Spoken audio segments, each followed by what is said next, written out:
Good morning, church. Today I felt it was right for me to share a word that I got a few weeks ago. I really feel that God's been challenging me in this time, in this time of lockdown, and just really to relook at how I interact with Him, at how I interact as I try to love others, and really how I kind of focus my worship towards Him. Now, I may be the only person in Bridge who takes their eyes off of Jesus from time to time, and puts them on my wants, my stresses, my worries. But worship, how do I focus my worship towards Him? See, worship for me, in particular song worship, has always been key in how I interact with God. So what I'm going to share with you today is something that I think and feel is important in all of our relationships with God. What I hope is that today we're challenged to re-examine our relationship with Jesus, to reboot what kind of praise we give Him, and to have Him redirect our steps. But maybe today you're sitting and you're listening and you're thinking, I know this already. I apply this already. Well, I hope that you will offer to support people who are listening along, who are struggling with this, and who need lifted up in prayer. Just as I hope that those people will lift you up in prayer and will lift me up in prayer, because I definitely haven't got it sorted.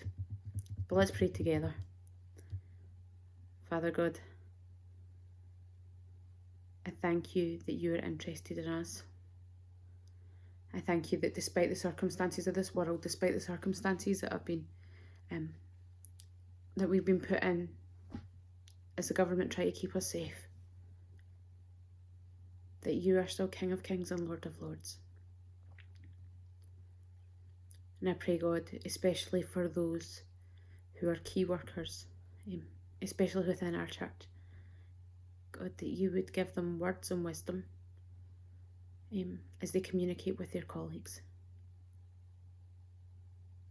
And God, would you protect them and keep them safe? And with this word today, God, would it resonate with all of us? That we can direct more of our love, more of our focus towards being in tune with you. In Jesus' name, amen. So today I'd like us to look at the theme of worship and it being a constant act to give God praise. I know that for me, I love song worship, like I've said. It's often the way that I hear God, it's the way that I connect with God. And so one of the biggest challenges for me with not attending church physically is the loss of live worship. I find it really hard. I love worship music on when I'm in the shower, when I'm in the car, when I'm cooking or doing housework, and basically just about any other time. But now that I'm working from home, I feel like worshipping the Lord prepares me for the day. And sometimes that's a struggle. Car journeys are no longer part of my routine, but I'm still showering. Thankfully, my husband and child, I'm sure, are saying, and thankfully so are they. So what I do is when I'm in the shower is I play worship music, probably a little bit too loudly for the rest of the family. And Dougie was quick to affirm this when he proofread through what I was kind of going to say today. In the first week of lockdown, this song came on, and it's an old one. It's called Heart of Worship. And it's a song I've known for as long as I've been a Christian. It's probably one of the first worship songs I heard in church, or at least one of the more modern songs. This song's a real challenge for me because what I felt like God was asking me was it all about Jesus? Or is my worship to Him only what I do on a Sunday or when I'm singing? So how do you worship God in every aspect of your life? How do I? So today, I want to unpack a little about what the Bible says about worship. And not just worship, but worship as a way of life. We're not talking exclusively about sung worship here. Of course, that may be a part of your worship, or maybe even the main part of your worship. Just the same as for some people, prayer is the main part of their worship. And for others, it might be hospitality or serving. But I want to consider today worship as a way of life. So the first Bible passage we're going to read today is Romans chapter 12, verses 1 and 2. Now, I'm going to read it first of all in the New Living Translation and then in the Message, because I kind of like the wording of what it says in the Message, but yeah. So Romans 12, verses 1 and 2. And so, dear brothers and sisters, I plead with you to give your bodies to God, because of all he has done for you, and let them be a living and holy sacrifice, the kind that he will find acceptable. This is truly the way to worship him. Don't copy the behaviour and the customs of this world, but let God transform you into a new person by changing the way you think. Then you will learn to know God's will for you, which is good and pleasing and perfect. And now in the Message. So here's what I want you to do. God helping you take your everyday, ordinary life, your sleeping, eating, going to work and walking around life, and place it before God as an offering. Embracing what God does for you is the best thing you can do for him. Don't become so well adjusted to your culture that you fit in without even thinking. Instead, fix your attention on God. You'll be changed from the inside out. Readily recognise what he wants from you and quickly respond to it. Unlike the culture around you, always dragging you down to its level of immaturity, God brings the best out of you, develops well-formed maturity in you. I think that this passage really strikes home that worship, true worship, is our whole being. It is everything. It is not just what we do on a Sunday, or even when you're talking about God, when someone says, "Oh, are you a Christian?" or "Oh, what did you do at the weekend?" Everything you do, from how you interact with those in your family, even the kids when they're shouting for you for the 1400th time in the day, to when you do your food shopping, whilst obviously maintaining social distancing, is worship. It's how you example God to those around you. So live your life like God is with you in every step of the way, because he is. Live life like he has an eye on you. And when I think about this, I think about being back in school, and I think about the teacher standing over your shoulder, making sure that you're doing some work, that you're getting on with what she asked you to, and so you would definitely do it, and you would try and write in your neatest handwriting. This is how we should live. Not because God is some kind of authoritarian king who wants to rule over us and who doesn't want us to live in our own lives, but because when we do life walking in closeness with him, he reveals more of himself to us. He reveals more of his plans for us and for our communities, because we're in harmony with him. So consider your everyday life tasks. How do you interact with your neighbours? How do you respond in Aldi's or Morrison's when people get too close in the queue?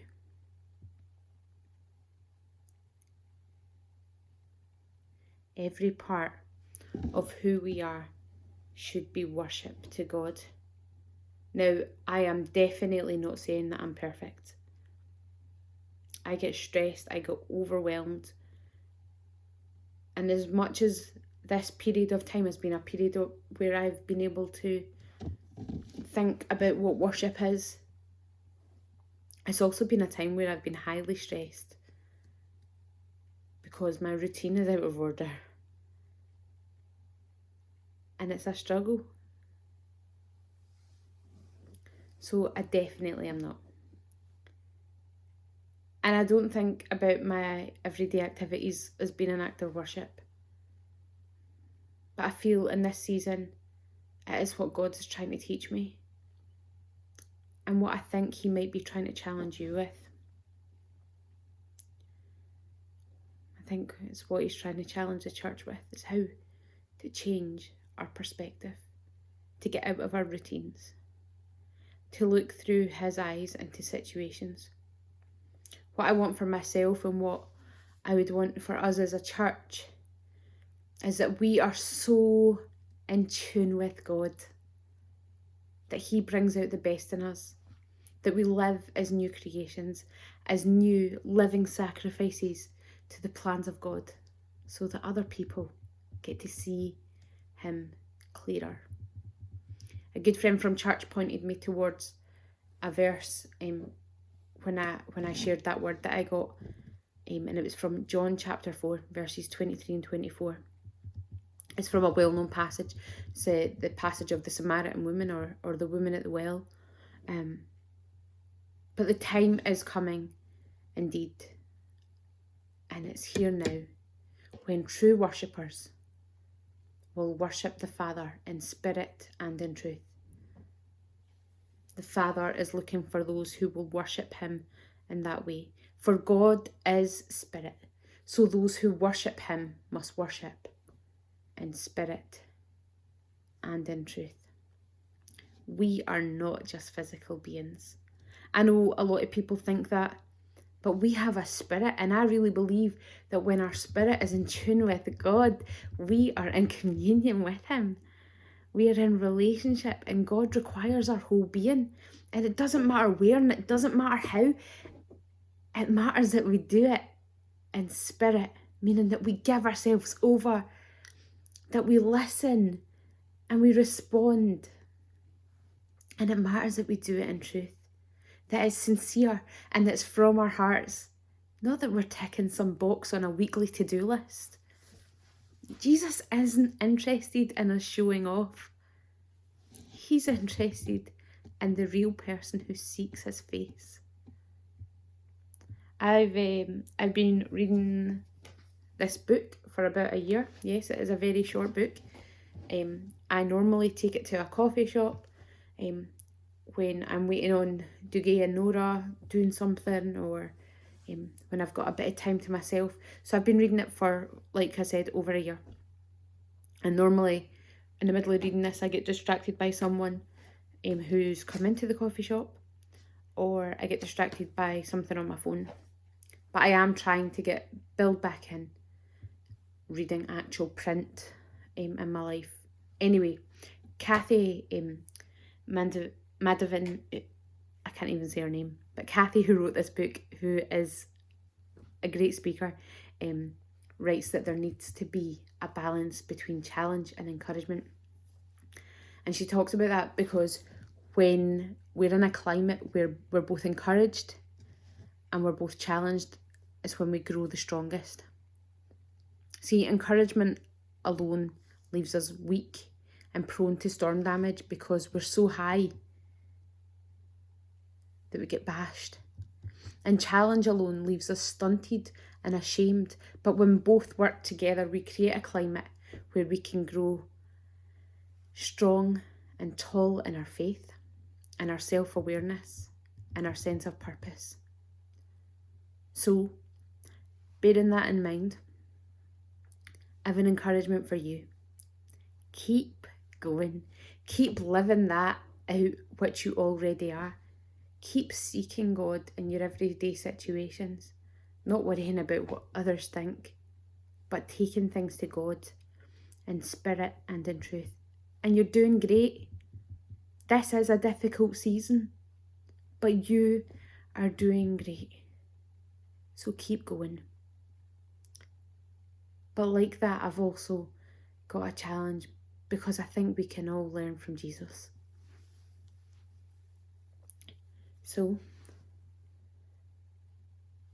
how can you look through God's eyes in your lockdown? How can your vision be more of God's?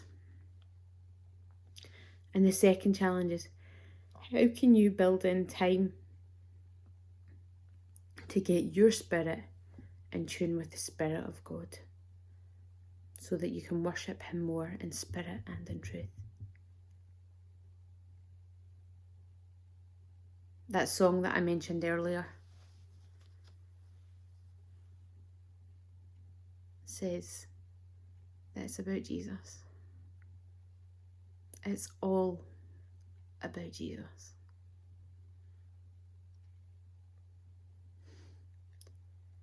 It might be simple, and it might be all that we have, but it is more than enough. It is all we need when our focus is on Jesus.